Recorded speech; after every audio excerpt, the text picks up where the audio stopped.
They lied about JFK. They lied about getting us into the Vietnam War and the Gulf of Tonkin. They lied about Israel and the USS Liberty. They lied about Iraq 1 and the incubator babies. They lied about Iraq 2 and the weapons of mass destruction. And they lied about the Taliban. And the Taliban were going to give up Osama bin Laden if you could give them proof. Give them to a third world country, but you don't hear about that. No. They lied. How many lies do they have to tell you before you won't believe them anymore? Before you will question them? 9/11 is the same.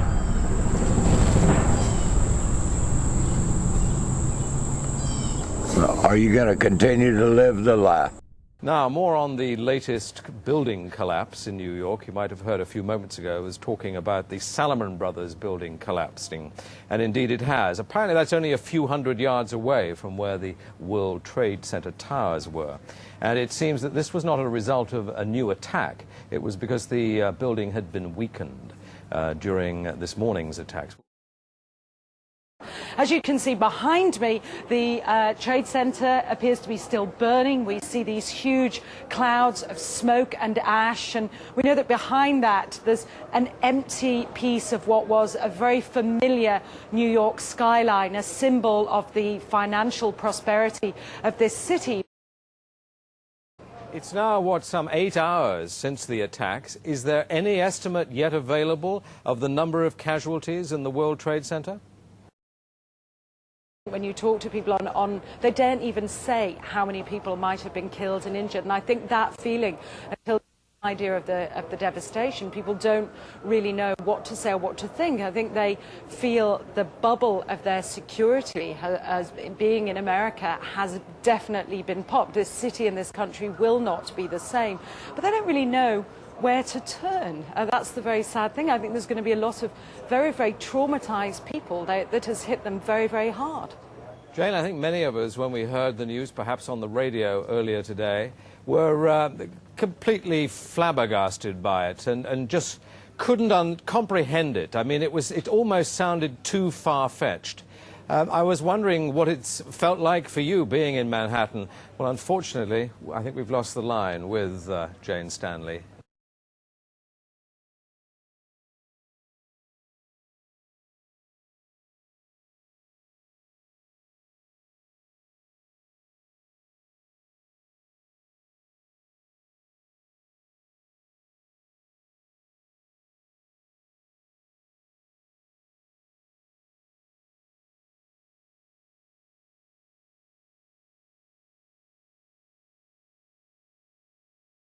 Again, this occurred just in the last several moments around the Trade Center building.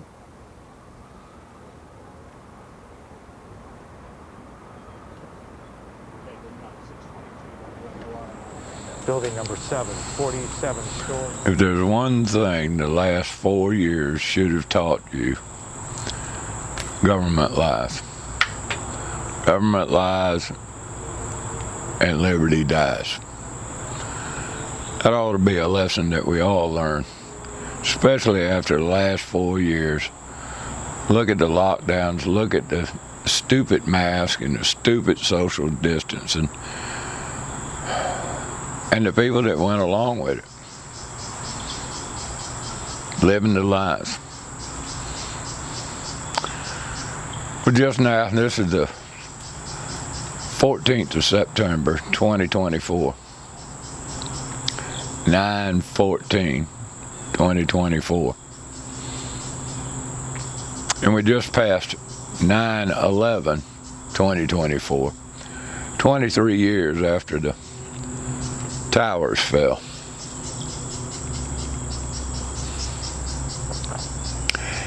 And you know, at this stage in the game, you'd think that most people would have already figured out that what the government official story is a lie.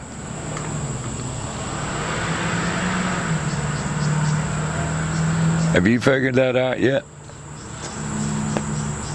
There are a few studies out there that say the majority of people don't believe the official story.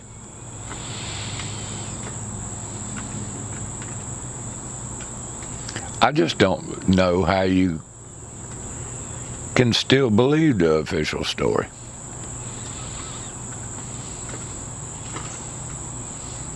This is what you'd have to believe.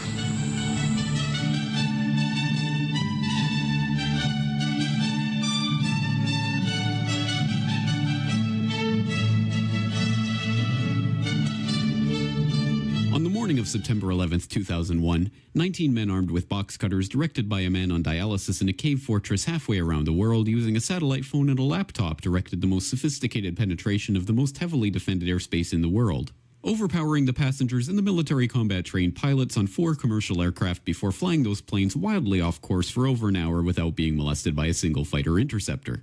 These 19 hijackers, devout religious fundamentalists who like to drink alcohol, snort cocaine, and live with pink-haired strippers, managed to knock down 3 buildings with 2 planes in New York, while in Washington, a pilot who couldn't handle a single-engine Cessna was able to fly a 757 in an 8,000-foot descending 270-degree corkscrew turn to come exactly level with the ground, hitting the Pentagon in the budget analyst office where DoD staffers were working on the mystery of the $2.3 trillion that Defense Secretary Donald Rumsfeld had announced missing from the Pentagon's coffers in a press conference the day before, on September 10th, 2001. Luckily, the news anchors knew who did it within minutes. Osama bin Laden. The pundits knew within hours. Osama bin Laden. The administration knew within the day. Terrorists who committed these acts and those who harbor them.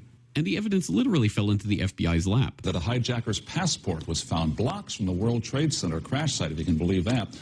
But for some reason, a bunch of crazy conspiracy theorists demanded an investigation into the greatest attack on American soil in history. That investigation was delayed, underfunded, set up to fail, a conflict of interest, and a cover-up from start to finish. It was based on testimony extracted through torture, the records of which were destroyed. It failed to mention the existence of WTC-7, Able Danger, P-TECH, Sibel Edmonds, OBL and the CIA, and the drills of hijacked aircraft being flown into buildings that were being simulated at the precise same time that those events were actually happening. It was lied to by the Pentagon, the CIA, the Bush administration, and as for Bush and Cheney, well, no one knows what they told it because they testified in secret, off the record, not under oath, and behind closed doors. It didn't bother to look at who funded the attacks because that question is ultimately of little practical significance. Still, the 9/11 Commission did brilliantly, answering all of the questions the public had, except most of the victims' family members' questions, and pinned blame on all the people responsible, although no one so much as lost their job, determining the attacks were failure of imagination. Because nobody in our government, at least, and I don't think the prior government that could envision flying airplanes into buildings. Except the Pentagon, FEMA, NORAD, and the NRO. The DIA destroyed 2.5 terabytes of data on Able Danger, but that's okay because it probably wasn't important. The SEC destroyed their records on the investigation into the insider trading before the attacks, but that's okay because destroying the records of the largest investigation in SEC history is just part of routine record keeping.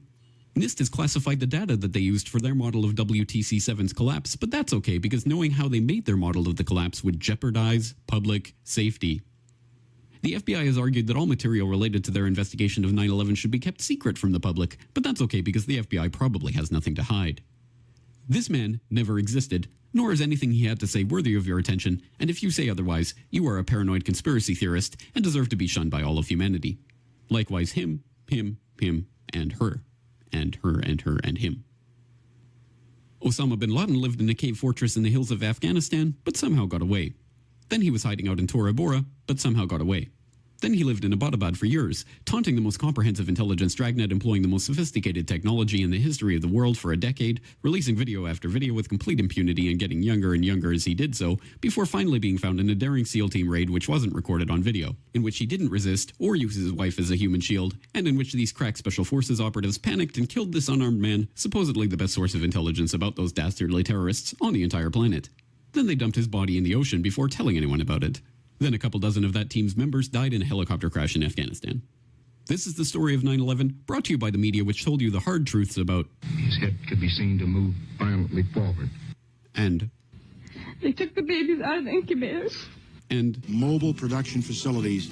And The rescue of Jessica Lynch. If you have any questions about this story, you are a batshit paranoid tinfoil dog-abusing baby hater and will be reviled by everyone.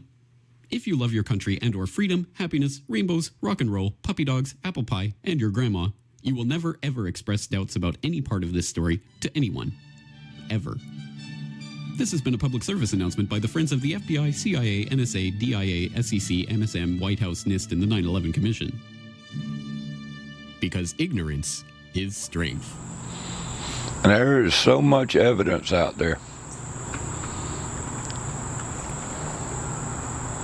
pointing to the fact that this was a conspiracy. Who all was involved? Who all made money? We may never know. But certainly it was not Osama bin Laden in a cave somewhere with a satellite phone. And certainly it wasn't these 12 ace pilots doing their thing. And certainly there was a reason why NORAD and everybody else was down. Have you ever questioned it? Or have you been one of the ones that is always, every year, thought about it's a good thing we went over there to Afghanistan and Iraq to get them people?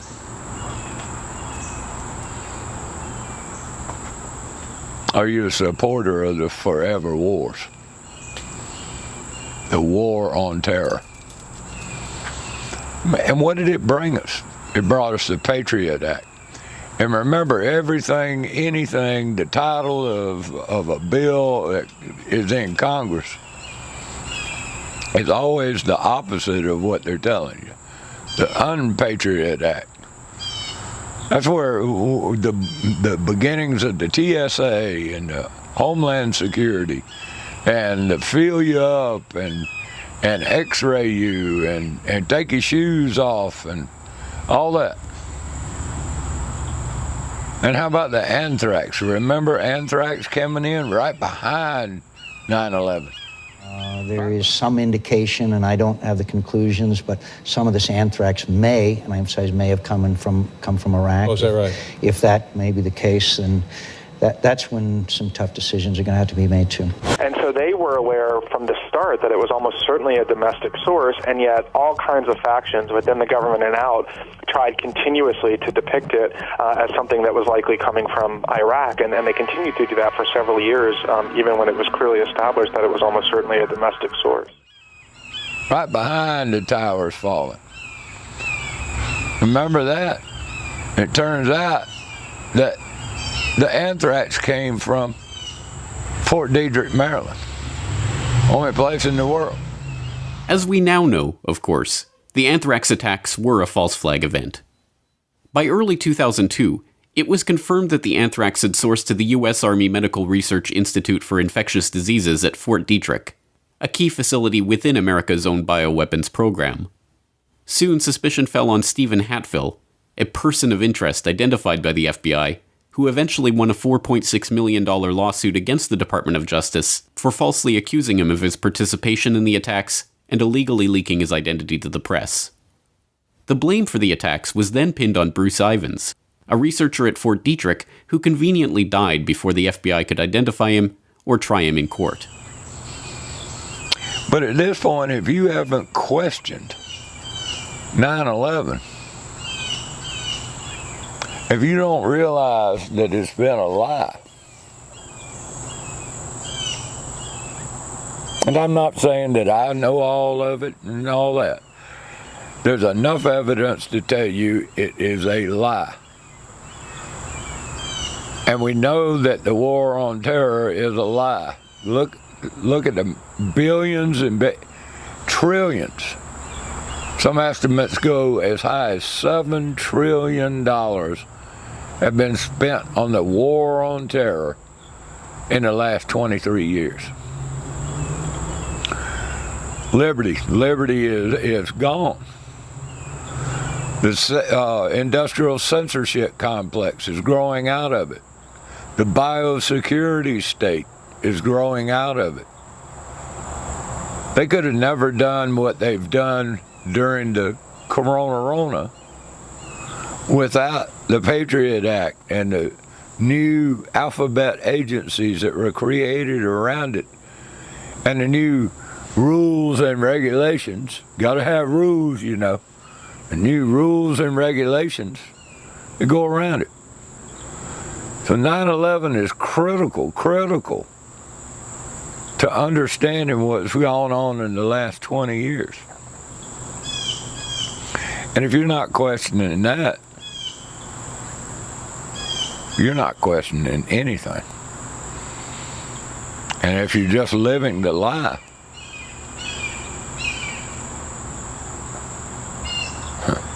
2 + 2 = 5.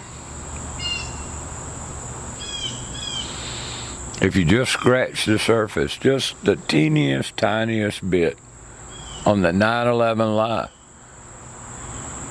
it doesn't take you just a few minutes to figure out it is a lie. And the amount of propaganda that the mainstream media and all their affiliated outlets put out to tell you that you're a conspiracy theorist, you're a nut job, you're crazy if you question anything that went on. Don't question how did 3 buildings get hit by only 2 airplanes and a third building go down. 8 hours later, straight down, like a controlled demolition. And the NIST report tells us, oh, it's from the office fires. When the University of Alaska tells us that's impossible. It had to be done by controlled demolition. Much of what they tell us about the tower is just nuts. This idea of a pancake theory and the fires melting the steel and all this kind of babble. We know that that's impossible. There's never been a high-rise building that has ever fallen due to fire, ever, except that one day, 9/11, 2001, two buildings did it. And how do these crazy pilots, how are they able to fly these things when they can't even fly Cessnas? They can't fly the tiniest little aircraft. And they do some miraculous flying just to get to the towers, and much less the Pentagon. Expert pilots say that's damn near impossible. They couldn't do it. But how many of you scratched the surface? How many of you still believe the damn lie?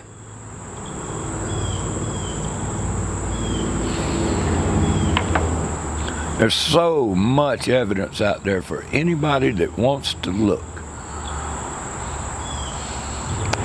It comes back to what I've said for a long time. The government is a liar, a thief, and a murderer. And ladies and gentlemen, this government lied about 9/11, stole the money to go overseas in the war on terror, and murdered millions over there. And ladies and gentlemen, they murdered those people in the towers. Recently, Dick Cheney come out and endorsed Kamala.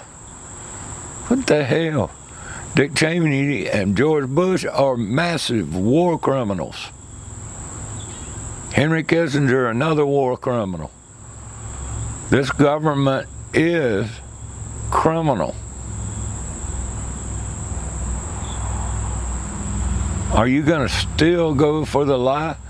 How many of your elected officials tote the line?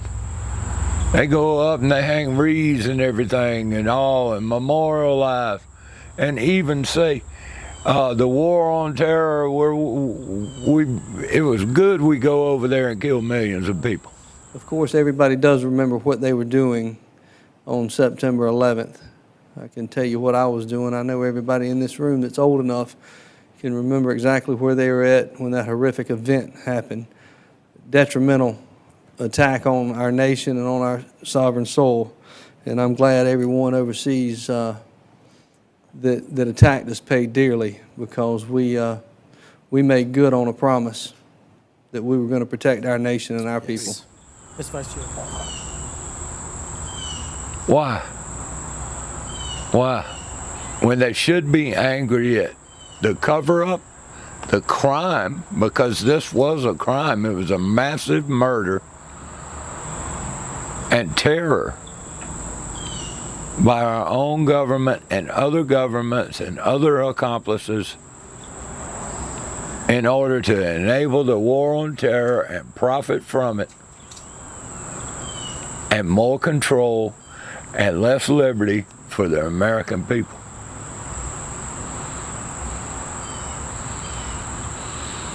So when your elected officials are up there and all, ask them, do you believe the 9/11 official record, or is it a lie? Something else to think about. This crazy, crazy, crazy world where what you thought is not what is. And it's time you open your eyes. Until next time, boys and girls. Next speaker is Tom Webb. Peace. 9/11 and litter. Welcome. I was going to speak about more than one thing, but I think I'll leave some of it off. Got such a pitiful, poor audience here today for me to speak to. You got plenty of people. I heard there were 5,000 people watching us on YouTube tonight, so you speak away. Okay, all right. Well, maybe. But tomorrow is the 23rd anniversary of 9/11. So I'm going to talk about that. I do this every now and then, I guess once a year. It seemed like it was just yesterday. But some planes hit the Twin Towers, World Trade Center, and they collapsed in such a way that is questionable. How could they fall straight down? 7 hours later, Building 7 across the street from them fell in its own footprint. 7 hours after. Larry Silverstein owned Building 7, and he was leasing the Twin Towers. And somehow he came out with the insurance on the Twin Towers. I don't know exactly how that works. But anyway, planes hit the Twin Towers. 7 hours later, Building 7 went down, and it looks like it was imploded. It fell straight down.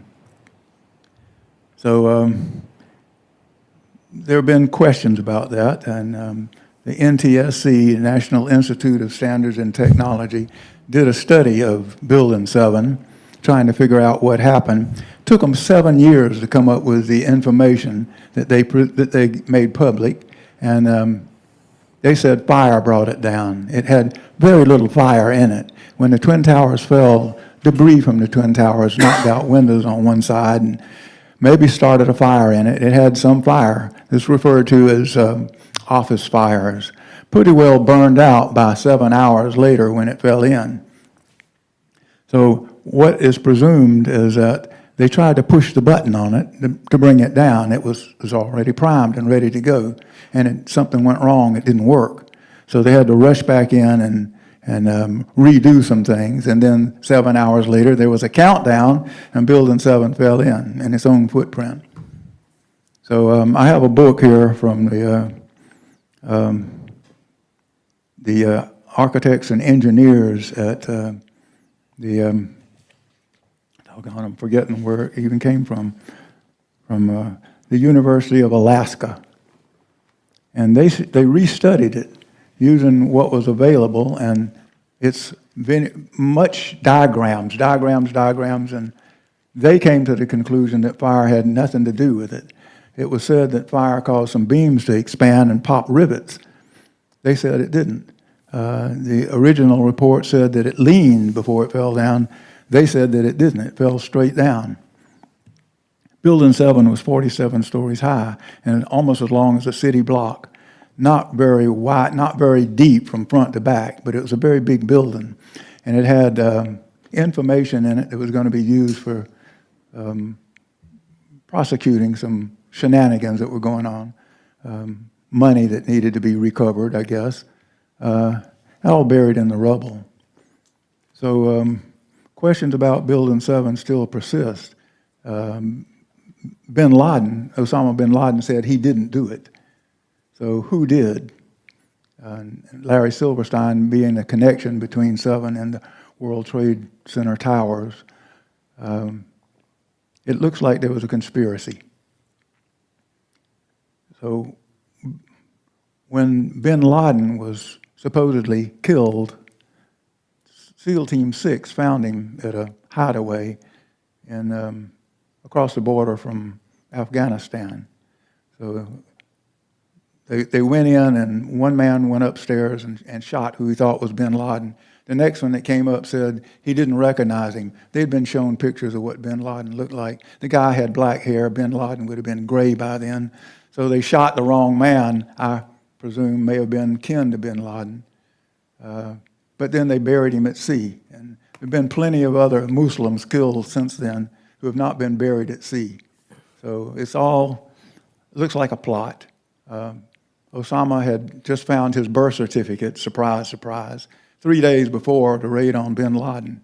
So it was a distraction. And his birth certificate seems to be phony. Some of it is done like it was done on a typewriter, and some of it was done like it was done on a computer. So my time is up. I'll speak to you again. Thank you. If you love your country and or freedom, happiness, rainbows, rock and roll, puppy dogs, apple pie, and your grandma, you will never ever express doubts about any part of this story to anyone. Ever. This has been a public service announcement by the Friends of the FBI, CIA, NSA, DIA, SEC, MSM, White House, NIST, and the 9/11 Commission. Because ignorance is strength.